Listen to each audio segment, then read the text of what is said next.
News nation की मैं भी सैनिक और बायकॉट चाइना मुहिम ने रंग दिखाना शुरू कर दिया है। न्यूज नेशन ने चाइनीज इंट्रूजन के अगले ही दिन यह मुहिम शुरू की थी। मैं भी सैनिक और बायकॉट चाइना।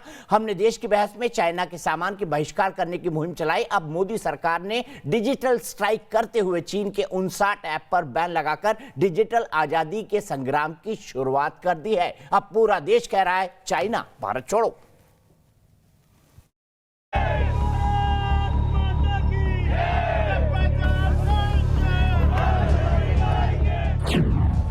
डिजिटल आजादी के संग्राम की शुरुआत।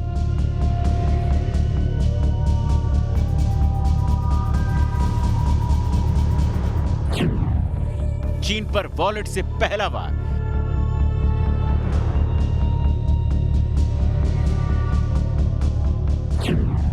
हिंद की डिजिटल स्ट्राइक से तिलमिलाया चीन।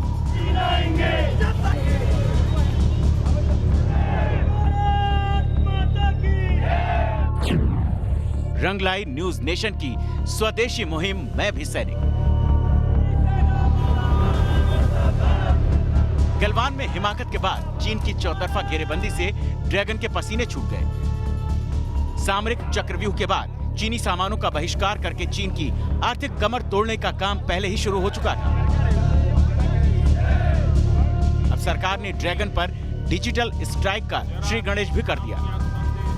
घर घर में पैठ बना चुके चीन के 59 ऐप्स को बैन करके मोदी सरकार ने चीन को जोरदार झटका दिया है। चीन अपने इस वर्चुअल भ्रमजाल के जरिए न सिर्फ करोड़ों हिंदुस्तानियों की जासूसी कर रहा था, बल्कि चीनी कंपनियां इन ऐप्स से अरबों डॉलर भी बटोर रही थी। लेकिन उससे भी ज्यादा अहम था भारतीय यूजरों का डेटा, जो लगातार चीनी सरकार के पास जा रहा था। भारत सरकार का साफ साफ कहना है कि चीन के ऐप्स के जरिए हिंदुस्तान की सुरक्षा और संप्रभुता में सुराख करने की कोशिश कर रहा था।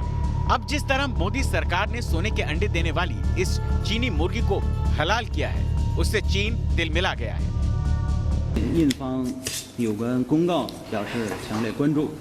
China is strongly concerned about the relevant notice issued by the Indian side. We are checking and verifying the situation. I want to stress the Chinese government always asks the Chinese businesses to abide by international rules and local laws and regulations in their business cooperation with foreign countries. And the Indian government has a responsibility to uphold the legitimate and legal rights of the international investors, including the Chinese ones. The practical cooperation.